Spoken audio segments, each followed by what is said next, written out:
दोस्तों, आज हम बात करेंगे आप लोग के सामने कुछ करेंट अफेयर से रिलेटेड टॉपिक जो कि एग्जाम में आने की संभावना है।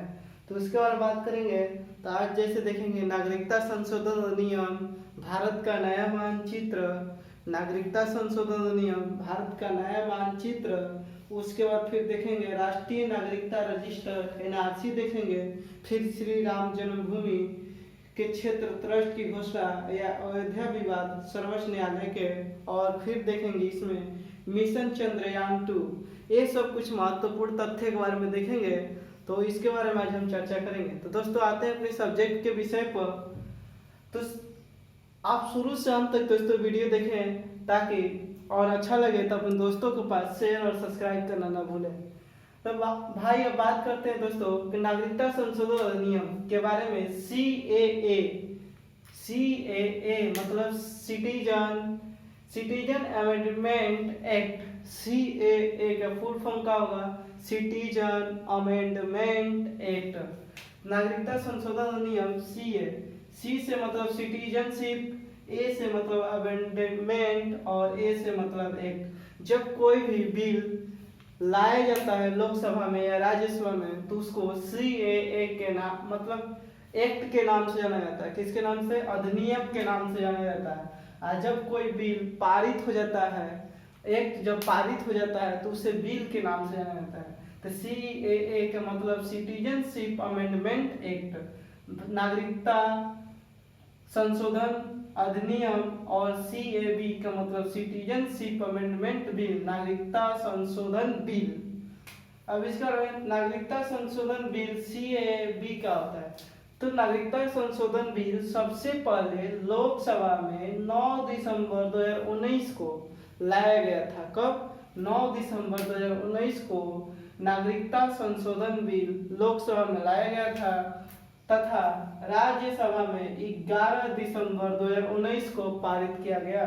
तो कहने का मतलब कि नागरिकता संशोधन बिल सीएबी लोकसभा में 9 दिसंबर 2019 को पारित किया गया तथा राज्यसभा में 11 दिसंबर 2019 को पारित किया गया। तो आपसे एग्जाम में पूछेगा नागरिकता संशोधन बिल लोकसभा में कब पारित किया गया?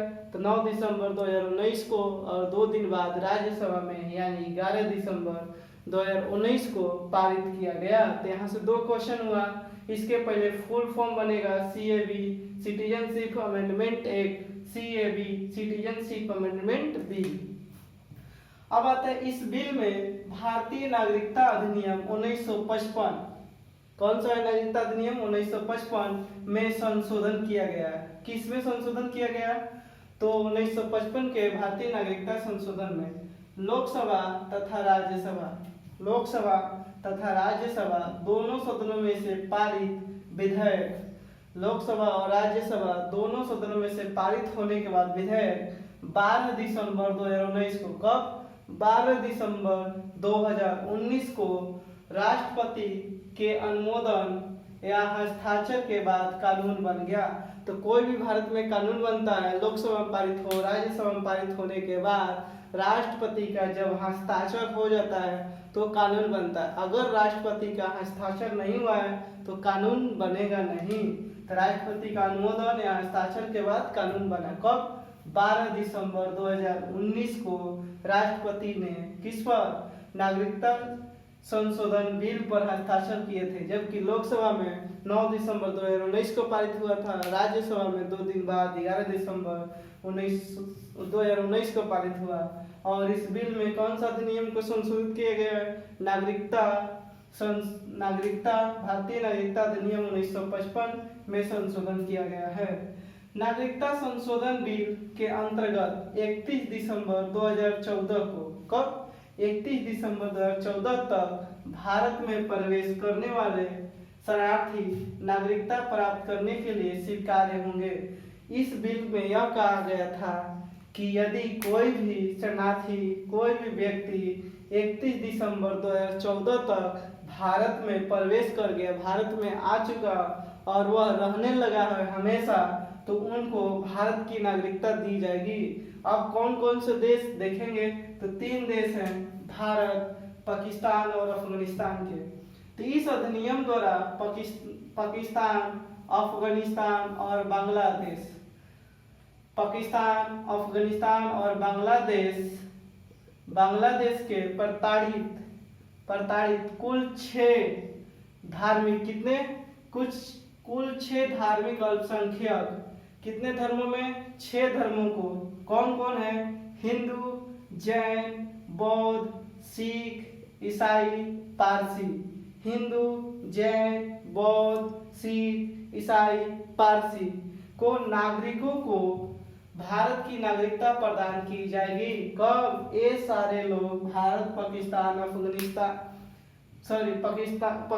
अफगानिस्तान, बांग्लादेश के जो भी प्रताड़ित ये 6 धर्मों के लोग हैं वो 31 दिसंबर 2014 तक भारत में प्रवेश कर लिए हैं और रह रहे हैं, उनको नागरिकता दी जाएगी, यानी केवल मुस्लिम को छोड़कर 5 साल तक। अब जो नागरिकता संशोधन 1955 में जो इसमें संशोधन किया गया, कहा गया पहले 11 साल था, लेकिन अब कहा गया कि 5 साल तक भारत में रहने पर नागरिकता दी जाएगी। कितने साल?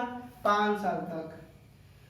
सबसे पहली बार नागरिकता अधिनियम कब लाया गया था? तो 1955 में लाया गया था। भारत में सबसे पहले नागरिकता अधिनियम कब लाया गया था? तो 1955 ईस्वी में। और नागरिकता जो है किस भाग में है? तो भाग 2 में है। किस भाग में है? नागरिकता किस भाग से संबंधित है? भाग 2। और अनुच्छेद कितना है? तो 5 से 11 तक किसके बारे में बात करता है? नागरिकता से संबंधित है। अनुच्छेद 5 से 11। नागरिकता संशोधन बिल 2019 में लोकसभा में पास होने वाला कौन सा है? 126वां संशोधन बिल है। तो पूछा जाएगा कि नागरिकता संशोधन बिल जो लोकसभा में पास हुआ था कौन सा था? तो 126वां बिल था। कौन सा? 126वां। अब दोस्तों बात करेंगे भारत का नया मानचित्र। भारत का नया मानचित्र जो बनकर तैयार हुआ है इसके बारे में देखेंगे। तो भारत सरकार ने 2 नवंबर 2019 को, कब? 2 नवंबर 2019 को नया मानचित्र जारी किया। इसमें कहा गया है जिसमें 28 राज्य 9 केंद्र शासित प्रदेशों को दर्शाया गया था। कब? 2 नवंबर 2019 को। लेकिन वर्तमान में 9 केंद्र शासित प्रदेश न होकर 8 केंद्र शासित प्रदेश है। आगे देखेंगे कब से बना है। जम्मू कश्मीर तथा लद्दाख जब 2 अलग केंद्र शासित प्रदेश बन गया तब भारत का नया मानचित्र तैयार हुआ। और वह कब जारी हुआ? तो 2 नवंबर 2019 को। के जम्मू कश्मीर और लद्दाख जब 2 केंद्र शासित बन गया तब। अब बात करते हैं भारत का जो मानचित्र कौन तैयार करता है? तो भारतीय सर्वेक्षण विभाग। भारत का मानचित्र कौन तैयार करता है? तो भारतीय सर्वेक्षण विभाग। पीओके पाक अधिकृत कश्मीर, पीओके पाक अधिकृत कश्मीर के हिस्से को कश्मीर के क्षेत्र में दर्शाया गया। किसके क्षेत्र में? जब 2 केंद्र शासित प्रदेश बन गया लद्दाख और जम्मू कश्मीर, तो पीओके जो है पाक अधिकृत कश्मीर, तो उसको किस क्षेत्र में दर्शाया गया? जम्मू कश्मीर केंद्र शासित प्रदेश के क्षेत्र में दर्शाया गया है। लद्दाख जो केंद्र शासित प्रदेश बना हुआ है वो कितने जिले से मिलकर बना हुआ है? 2 जिले से। लद्दाख जो केंद्र शासित प्रदेश है उसमें कितने जिले हैं? तो 2 जिले हैं। कौन कौन है? एक कारगिल है, कारगिल जिला, और एक लेह है, जहां 1999 में कारगिल युद्ध हुआ था, वही कारगिल जिला। तो लद्दाख केंद्र शासित प्रदेश में कितने जिले हैं? 2 जिले हैं। एक कारगिल जिला है तथा दूसरा लेह जिला है। तो 2 जिले। जबकि जम्मू कश्मीर केंद्र शासित जो प्रदेश है उसमें कितने जिले हैं? 22 जिले हैं। जम्मू कश्मीर केंद्र शासित प्रदेश उसमें कितने जिले हैं? 22 जिले हैं, जिसमें से पाक अधिकृत 2 जिले शामिल हैं। कौन कौन है? मीरपुर और मुजफ्फराबाद शामिल है। केंद्र शासित जो जम्मू कश्मीर केंद्र शासित प्रदेश है उसमें कुल 22 जिले हैं, जिसमें से 2 पाक अधिकृत 2 जिले हैं। कौन कौन है? मीरपुर तथा मुजफ्फराबाद शामिल हैं। वर्तमान में बात करते हैं तो वर्तमान में भारत में 26 जनवरी 2020 से, कब से?